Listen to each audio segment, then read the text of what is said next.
మాతృభూమి. ఏమిట్రా నువ్వంటున్నది సుధీర్? అంది పద్మజ కంగారుగా. తలెత్తి చూశాడు సుధీర్. తన కోసం బల్ల మీద పెట్టిన టిఫిన్ ప్లేట్లను దగ్గరగా జరుపుకుంటూ నిబద్ధిగా అన్నాడు సుధీర్. రేపు కలెక్టర్ ఆఫీస్ దగ్గర సైన్యంలో చేరదలుచుకున్న యువకుల్ని ఎంపిక చేస్తారంటమ్మా. నేను సైన్యంలో చేరుతాను. క్షణకాలం కొడుకు వైపు అయోమయంగా చూస్తూ, నీకేమైనా మతిపోయిందా సుధీర్? అలాంటి కర్మ నీకేం పట్టింది? ఒకానొక కొడుకువి. మనకున్న వ్యాపారం, ఆస్తులు చూసుకుంటూ మా కళ్ళ ముందే ఉండవచ్చు కదా అంది తల్లి. సుధీర్ ఆశ్చర్యంగా తల్లి వైపు చూశాడు. అది కర్మ అమ్మా. దేశాన్ని కాపాడుతూ దేశ ప్రజల్ని రక్షించే ఉద్యోగం అమ్మా అది. కర్మ ఎలా అవుతుంది? ఎన్నో మహిళా మండళ్లను స్థాపించావు. వారిని ఉత్తేజపరుస్తూ ఎన్నో ఉపన్యాసాలు ఇచ్చావు. పెద్ద చదువు చదువుకున్న నువ్వేనా ఇలా మాట్లాడేది అంటూ చిరుకోపంతో తల్లిని ప్రశ్నించారు. ఏమిటమ్మా పలికావు? నా పేరెందుకు సుధీర్ అని పెట్టావు అని అరుస్తూ కొడుకుని చూస్తూ చిరునవ్వు నవ్వింది పద్మజ. ఇప్పుడు తమాషాలు కాదమ్మా. రేపు పట్నం వెళ్ళి సైన్యంలో చేరుతాను. తాటి చెట్టు మళ్ళీ ఇంత పొడుగు పెరిగాను. నా కండలు చూడు ఎలా ఉన్నాయో. తప్పక ఎన్నికవుతాను. సుధీర్ ప్లేట్లో చేయి కడుక్కుంటూ దృఢంగా అన్నాడు. పద్మజ తెల్లబోయింది. కొడుకు చాలా పట్టుదలగానే ఉన్నాడన్న విషయం ఆమెకు బోధపడింది. సుధీర్కి దగ్గరగా కూర్చొని మెల్లగా అందామె. చూడు నాన్న, నువ్వొక్కడివే మాకున్నది. నువ్వు మమ్మల్ని వదిలి వెళ్ళిపోతే మేమేం కావాలి అంటూ కన్నీళ్లు పెట్టుకుంది. సుధీర్ అమ్మ మాటలకు కలవరపడ్డాడు. అదేమిటమ్మా అలా మాట్లాడితే మరి దేశం అన్నాడు. ఆమె కన్నీళ్లు తుడుచుకుంటూ, దేశం ఏమీ కాదు, దానికోసం ఉండాలే చాలామంది. నా మాట విను. బిడ్డగా నిన్నే విషయంలో నొప్పించలేదు. ఈ విషయంలో నన్ను మీ నాన్నగారిని నొప్పించకు అంటూ ఆమె వంటగదిలోకి వెళ్ళిపోయింది. సుధీర్ సోఫాలో కూర్చొని మౌనంగా ఆలోచిస్తున్నాడు. అంతలో తండ్రి రాజారావు బయట పనులు ముగించుకొని ఇంటికి వచ్చాడు. పద్మజ జరిగిన విషయాన్ని చెప్పింది. కొడుకు దగ్గరకు వెళ్ళి, నీకేదేం పాడుబుద్ధిరా? ఏదో బిఏ పూర్తయింది కదా, వ్యాపారం చేస్తావని మేం సంబరపడుతూ ఉంటే అని గర్జిస్తూ అన్నాడు. వ్యాపారం చేయడం నాకు ఇష్టం లేదు నాన్న. ఏదైనా ఉద్యోగం చేయాలనే ఉద్దేశంతోనే సైన్యంలో చేరాలనుకున్నాను అని సొనుగుతూ అన్నాడు. అందుకని సైన్యంలో చేరి చస్తావా అన్నాడు తండ్రి. చేరిన వాళ్ళంతా చావరు నాన్న. చాలేవోయ్ అతి తెలివి. నీకు ఉద్యోగం కావాలి కదా, సరే రేపు నాతో పాటురా. తెలిసిన వారి దగ్గర ఏ గుమస్త ఉద్యోగమైనా ఇప్పిస్తాను అంటూ సుధీర్కి మరో మాట అవకాశం ఇవ్వకుండా బయటకు వెళ్ళిపోయాడు రాజారావు. ఛీ, ఈనాటి సమాజంలో కొంతమందికి దేశభక్తి, ధైర్యం, సహనం లేదు. సమాజ అభివృద్ధి కాంక్ష లేదు. మనిషికి స్వార్థపు బతుకులు తప్ప అని పెద్దగా గొడుకుతూ కొడుకు వైపు వాత్సల్యంగా చూసింది పద్మజ. ఇది పద్మజ రాజారావు కుటుంబ పరిస్థితి. అధర్మ భావాల్ని, దేశభక్తిని అణిచివేసిన పరిస్థితి. అదే ఊరిలో చంద్రమ్మ, రోసయ్య కుటుంబం ఉంది. వారికి 5 సంతానం. వారి పెద్ద కొడుకు వీర. వీర వాళ్ళమ్మతో మాట్లాడుతూ, నేను రేపు సైన్యంలో చేరిపోతానమ్మా, మంచి జీతం ఇస్తారంట అని ఉత్సాహంగా చెప్పాడు. చంద్రమ్మ కళ్ళలో ఎంతో వెలుగు. నిజమేంట్రా అంది. నిజంగానే అమ్మా, ఇప్పుడే అధికారి దగ్గరకు పోయి మాట్లాడి వచ్చాను కూడా. ఆ వివరాలన్నీ చెప్పాడు. రేపు చాలామందిని సైన్యంలో తీసుకుంటారంట. నేను ఎన్నికవుతారని అధికారి చెప్పాడు. సైన్యంలో చేరితే జీతం వస్తుంది. ఇక్కడికి పంపిస్తాను. ఇంటిల పార్ది తినవచ్చు. నాన్నగారికి ఆసర లభిస్తుంది. వీటన్నిటికంటే మన దేశానికి సేవ చేసే అవకాశం వస్తుంది కదమ్మా. సంతోషంతో వీర ఈ మాటలన్నీ చెబుతుంటే చంద్రమ్మ మనసు ఆనందంతో మునిగిపోయింది. చంద్రమ్మకు చుట్టూరు చిమ్మిన చీకటి తొలగి పోయినట్లుంది. భర్త రెక్కల కష్టం తొలగిపోతుందని భావించింది. పిల్లలకు చదువులు చెప్పించవచ్చు అనుకుంది.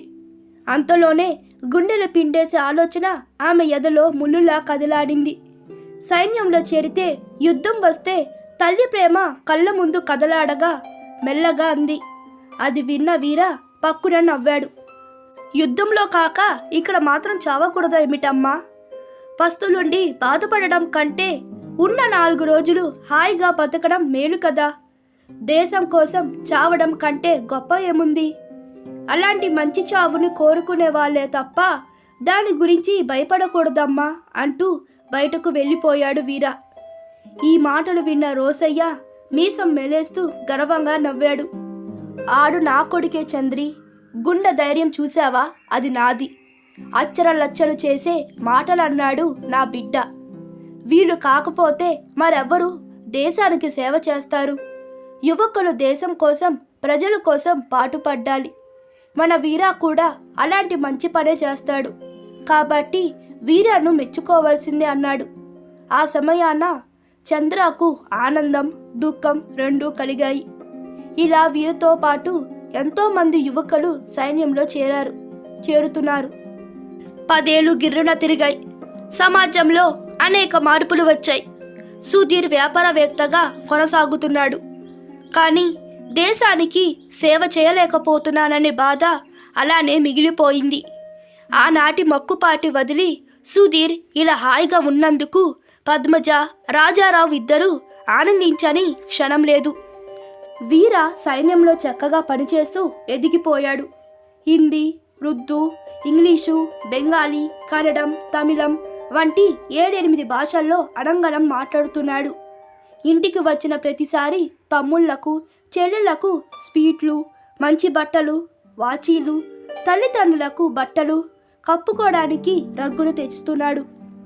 వాళ్ళు అతను పంపిన డబ్బులతోనే ఇల్లు కట్టుకున్నారు. ఈసారి వీర సెలవులకు వచ్చాడు. వీర వచ్చిన ప్రతిసారి వాళ్ళింట్లో పండగే. తమ కుటుంబ స్థితిని తలుచుకొని వీరతో పాటు తల్లిదండ్రులు కూడా సంతోషపడ్డారు. వీర ఆ రాత్రి ఆరు బయట మంచం మీద పడుకొని ఆకాశం వైపు చూస్తున్నాడు.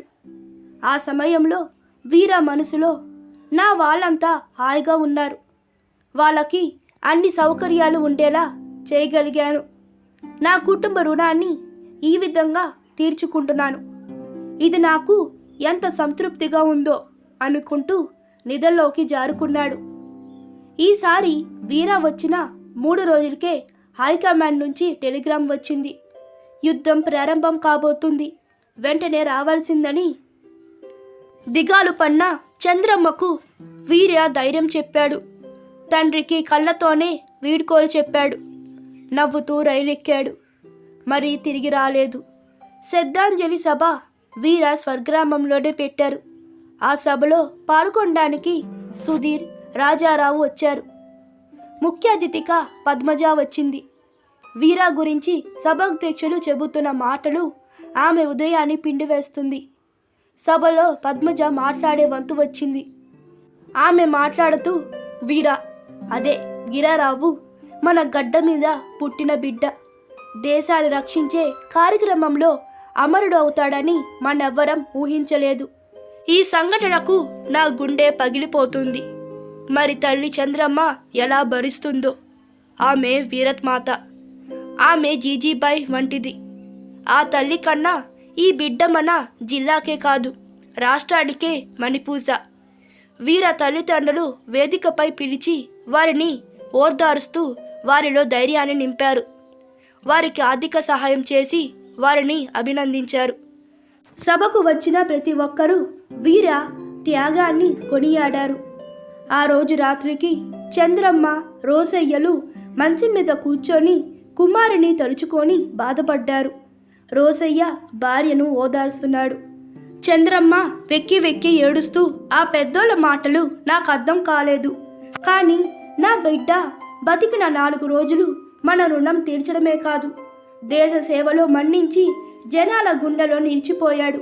నాకు చాలా సంతోషమేస్తుంది, అంతకంటే గొప్ప ఇంకేముంది అని అంది. తల్లిదండ్రులందరూ తమ పిల్లలను వాళ్ళ ఎదుటే ఉండాలనుకుంటే ఎలా? ఈ దేశాన్ని రక్షించేవారెవరు? సేవ చేసేవారెవరు? మనిషి బతకడానికి తిండి, బట్ట, గాలి, నీరు ఎలా అవసరమో దేశ సేవ కూడా అలా ప్రతి వారికి ఊపిరిగా నిలవాలి. మన 2వ అబ్బాయిని కూడా సైన్యంలో చేరుద్దాం, దేశ రక్షణలో భాగస్వామిని చేద్దామంటూ గుండెలోని బరువును తిప్పుకుంది. గోడ మీద వేలాడుతున్న వీరా ఫోటోను చూస్తూ నిద్రలోకి జారుకుంది. భార్య పిల్లలను విడిచి మంచు కొండలను అధిరోహించి సరిహద్దులోన నిలిచి మన సుఖ సంతోషాలను తలచి నీవు కష్టాలను అనుభవించి పోరాడావు, ప్రాణాలకు తెగించి ఆనందించేవు భరతమాత ఒడిలో. తుది శ్వాస విడిచి గర్వించేము నీ వీరవత్వము చూసి. భరతమాత నీ రుణము తీర్చోగలదా ఏమైనా ఇచ్చి. మాతృభూమి కోసం తమ ధన మన ప్రాణాలను త్యాగం చేసిన వారందరూ మహానుభావులకు అందరికీ వందనములు. ఈ వీడియో మీకు నచ్చినట్లయితే మీ అభిప్రాయాలు కామెంట్లో తెలపండి. Please like, share and subscribe to my channel. Thank you.